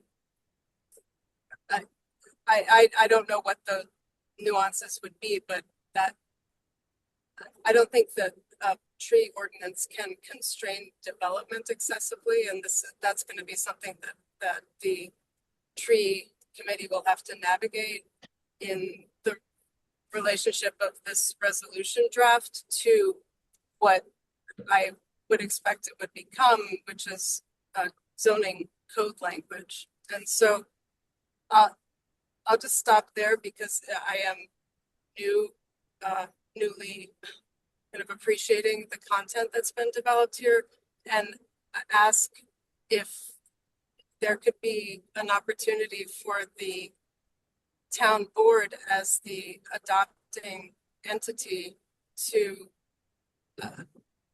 hear from the committee sooner rather than later about the outlines of what is proposed to be in this resolution, so that the conversation can happen in a productive way and not at the end of your process. So that's a request, and I'm wondering if that's what the timing is that you're thinking for having this ready for a first discussion or presentation to the town board. Yeah. Well, I think we were just going to run it by one or two members of the town board first before we sent it to the whole town board as an official. Yeah, we were going to get a overview by Leanne at least, who's had a lot of experience with former resolutions, sound and wetlands and stuff like that, and to look at it and to see what it would a best way to present it so as to have a chance to get through. So just a little coaching before it goes before the whole board. And that might be some of the coaching right there. What Stephanie's saying. But the process would be typically the writing of zoning code. So like the adoption of the resolution is one thing, but then language that is appropriate for zoning code would have to be written to be in the law, the town law, which is the zoning law. But what you're doing is not writing code, is it? It's writing like a resolution document. What kind? A resolution document. Yeah, I think it was guess I'm hoping for an asking ordinance, hoping that it's an ordinance. It's an ordinance. An ordinance. Okay, so this is what you're talking about is regarding land use, and that is governed by zoning code. And so this ordinance will have a relationship to the zoning code, and I would expect it to be in the zoning code. And so that's a process question. And my last question would just be if you've reviewed this relative to DEC regulations about land clearing that pertain to seasonality typically and are triggered by a certain area of clearing.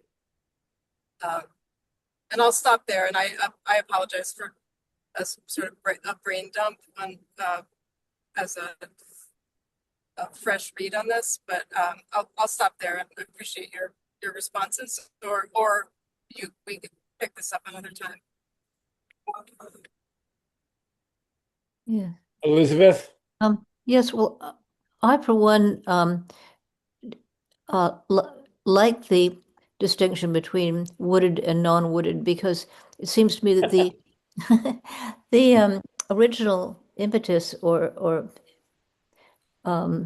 incentive behind this whole process was to distinguish large landowners from people with smaller areas, and somehow terms like type 1 and type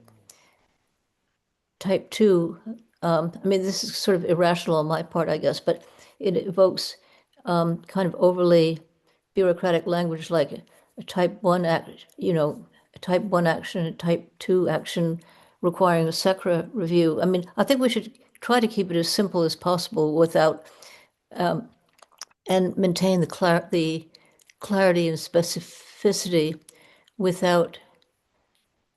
I mean, we could go around in circles like this forever, which 3 years seems like a long time. And I think that we should try to kind of draw it to some kind of a conclusion. Okay, Stephen? How about forested versus all other? Yeah, that sounds better to me. Not quite so. Yeah, I see what you mean. How would that play with other people?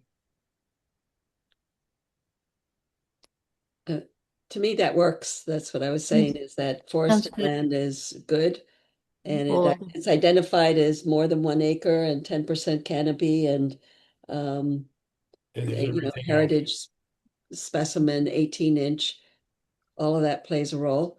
And what Stephanie was saying about seasonality, we do at any rate, because you can't cut trees in particular time periods because of bats and other types of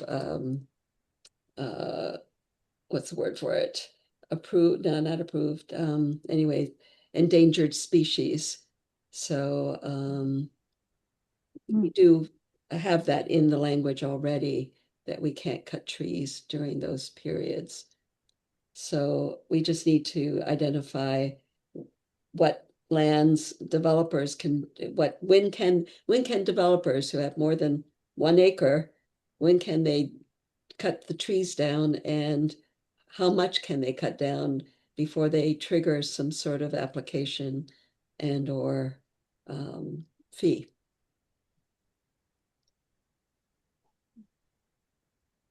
Who is FA? Oh, Stephanie. Oh, sorry. Okay. Oh, FA, Stephanie, right. So anyway, that. Is there any more comment? So, well, I guess I'll revise it according to what we just discussed and send it back out. So we can just put it back in and send it to Skip. And then he can send it out to the group. And I guess we could send it to, at that point, if everything's good, we can send it to Leanne. Leanne is good. Thank you, Nicole. Yes. Thank you very much. It's exhausting for you. What was just exhausting was that I did all the work and I sent it to them last night, and it came, for some reason, it came with like black background, so they couldn't read me writing it up. And then we came in, so I felt like I was coming in here cold turkey without their comments, and then I don't know why She- things like that happen. Make things She sent it stressful. to Department of Justice and they thoroughly redacted it. Great can. Oh, Okay, any more comments? Anyways, on thank trees? you, Nicole. You just busted thank the you. rear end on this. Thank Thank you. you. Right. Thank you. Okay. Where are we now?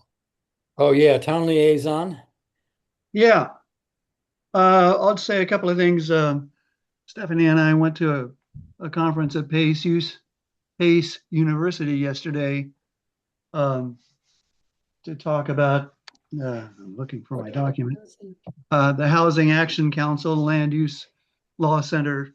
It was pretty interesting. And I sent you a kind of a joke about a new acronym I learned, Skip. Yeah.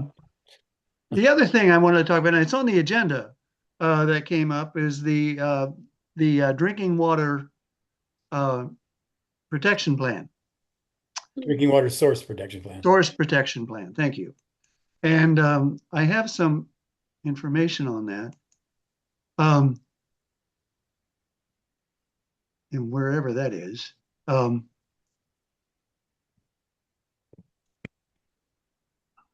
seem to have lost it. Hang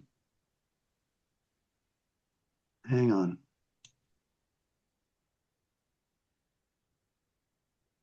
And oh, okay. Through that, we will get a technical assistant to help us develop, create a stakeholder group and create a community plan. I'm kind of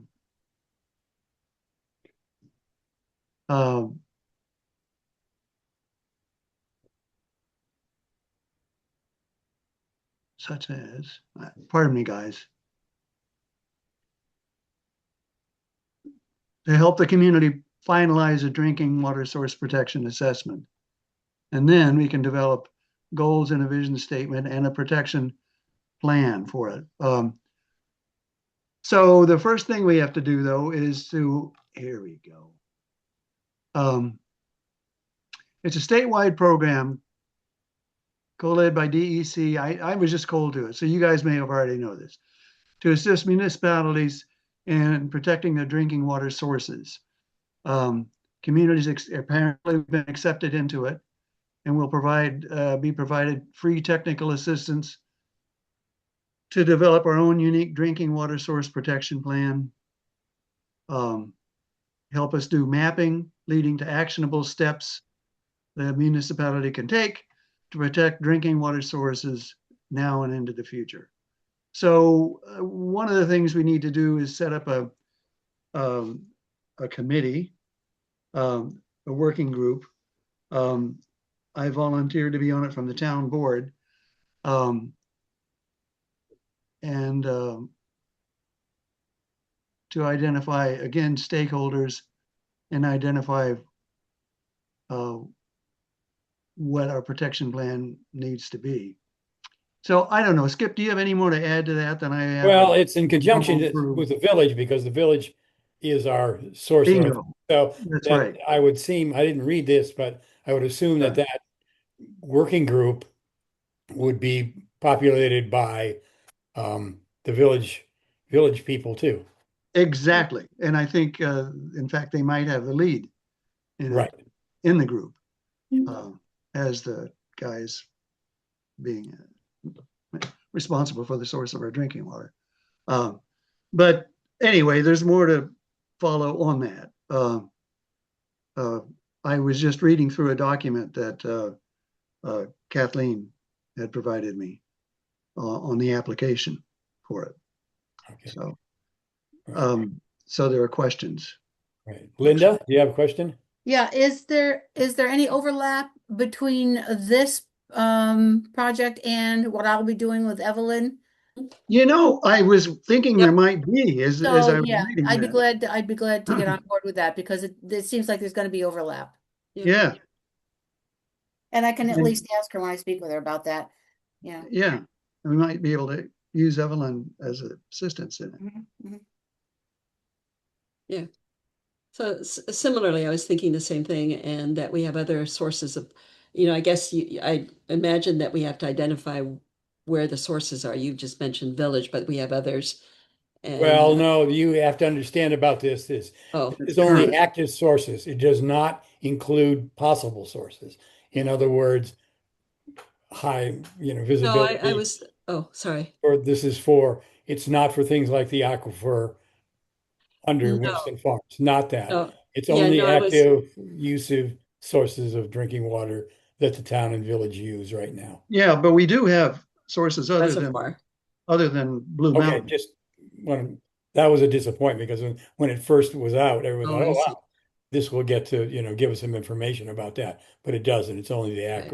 active sources. So it might Well, be we that have- in conjunction with what Anna and Evelyn might do with us about water and water protection, we could combine the two in some way. Yeah. But anyway, That's what I was that's thinking. great. Yeah, yeah. Yeah. Likely to be some synergy.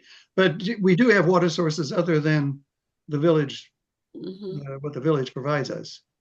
We have Oh, yeah.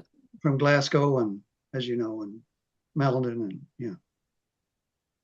Yep.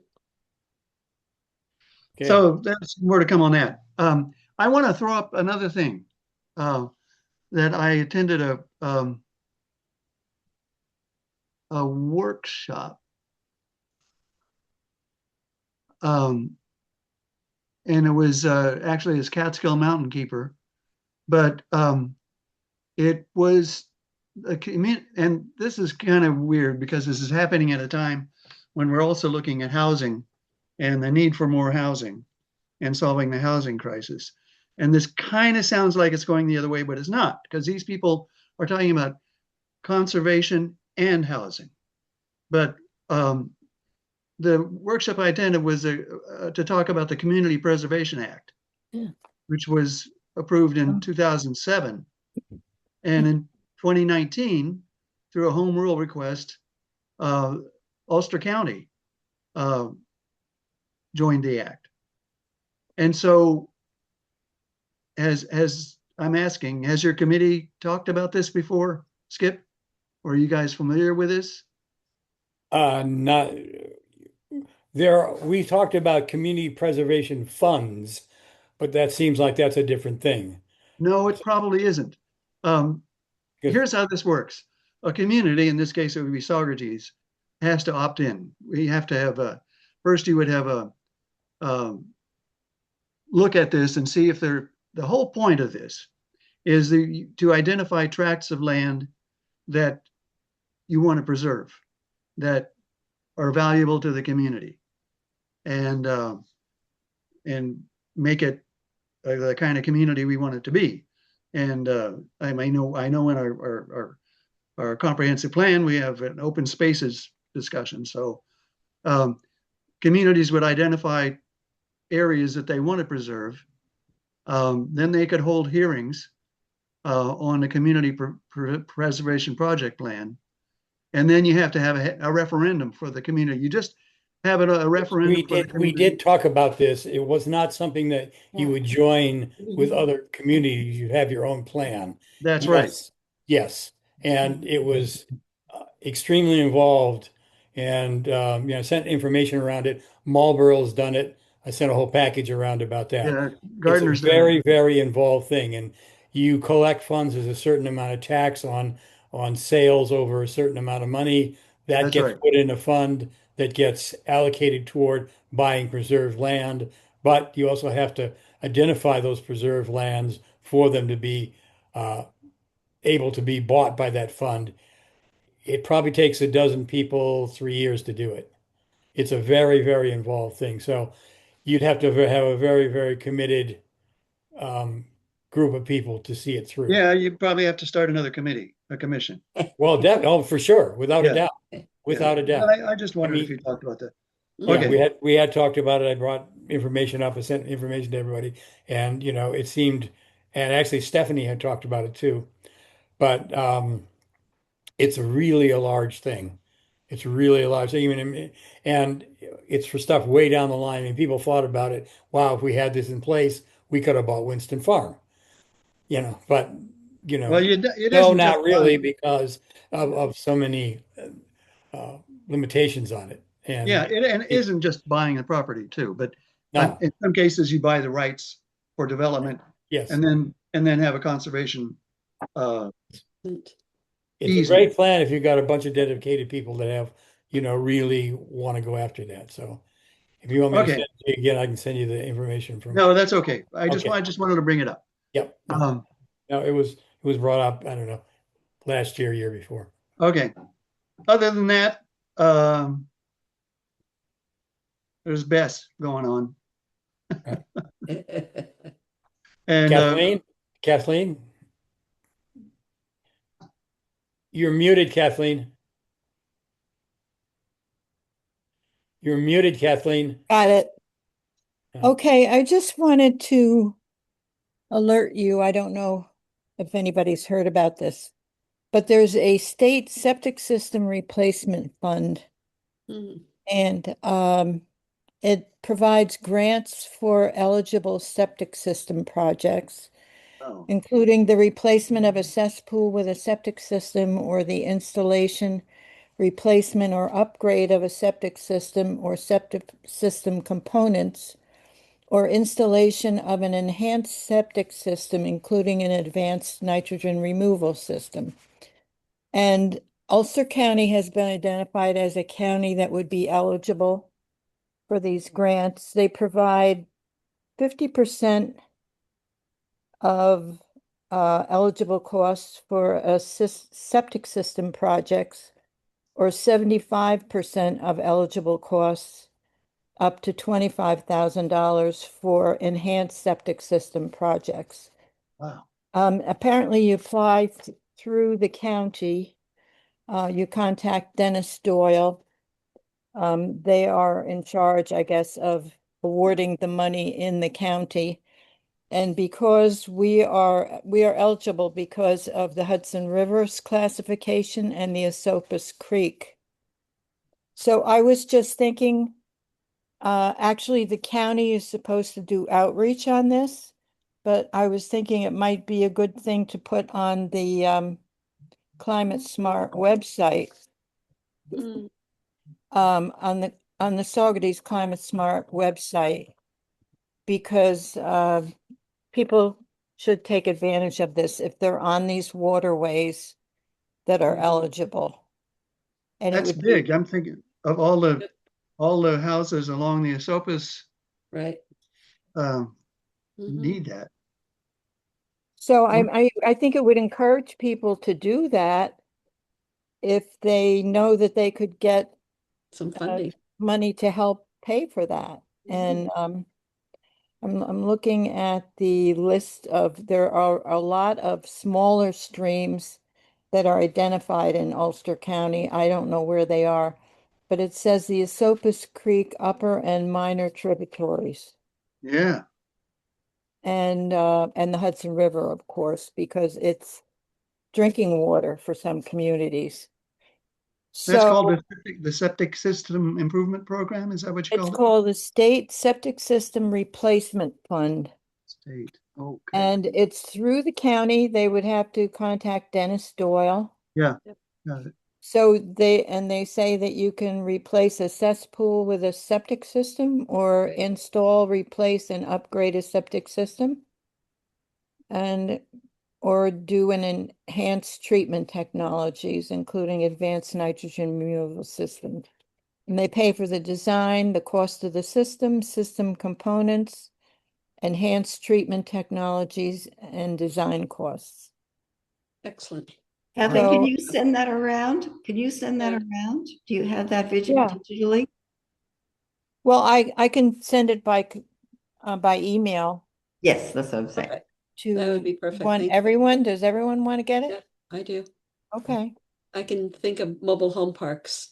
Yeah, I just, I think people might take advantage of it. Would be helpful to the community. Is there an eligibility, homeowner eligibility requirement? The county determines the eligibility. I mean, like an And income there's up to I copied out the grant application for the homeowner to fill out. It's relatively simple application. Okay. No, It's that would on- be great if you could send it around, Kathleen. Yeah. Okay, Because, I'll do that. I mean, I'd like to get the word out on the Esopus Creek, particularly Right. for the homeowners on the Upper Creek above the dam and Me below. the too. dam. Yeah, Yeah, absolutely. Okay, I will send it around. thank you. Yeah, Was there what you wanted to say? is that that Esopus Creek above the dam or below the dam? Those are not water supply No, No, waters. but So they may the Esopus Creek is listed as an eligible water body. Mhm. They have a whole list of the the entire eligible streams. from the Ashokan Reservoir down to the Hudson. It doesn't say entire. Yeah, thanks. Because there's a distinction here. Like we all think of the Upper Creek and then we think of the Lower Creek, which is below the dam. But the state thinks of the Upper Creek, as Leslie is talking about, all the way up to what? You're shocking. Shokin, yeah. I think I wonder if the Ashokan is on here. I think I saw it. It says the Well, in any Ashokan. event, I think, and the difficulty along the Esopus Creek is that most people are grandfathered in there because there is not, the properties are so small that you don't have the, is it 100 feet between the well and the septic system? I forget the exact, Leslie might know. I forget the exact, distance, but 100 feet. many homeowners on the creek don't have that, can't even meet that requirement. So it might be really good to get any upgrades that I'm sure they know all the latest methods. I'm sure they have access to all the latest methods of what people can do. So it would be helpful, I think. And the Ashokan is mentioned here. So Linda, would you want to say it's a long list of eligible waters. I'll send it around. Thank you. Yeah, well, and obviously the Esopus goes above the Shokin as well, so it might include that because that's also in Ulster County. Yeah, send it to me, and I would also share that with TV 23 because we are in the process of hiring finally a new coordinator, so we'll have somebody on board who will work with that. And Bill, Mike Campbell is also doing work with that as well. So, and is the town going to share this information with people?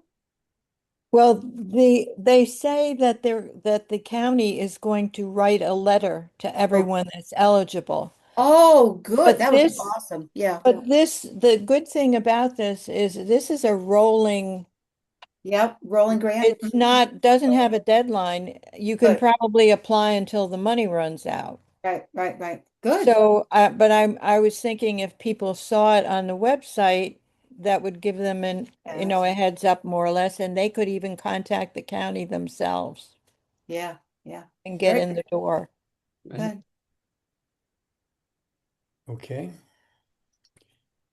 All right. Any other comments on that? I mean, that's our announcements. Does anybody have any other announcements? Yeah, I have one. The Repair Cafe is coming up on June 6th. We're entering our third year. We fill the room, the big room at the senior center. We've got about 24 volunteers. That's And great. we still could use a few more ushers, especially since a couple can't make it, occasionally. So if anybody wants to come in and help us just direct people to where they're supposed to go, have fun, eat pizza and veggies for lunch, courtesy of us, that would be welcome. Great. What are the hours, Linda?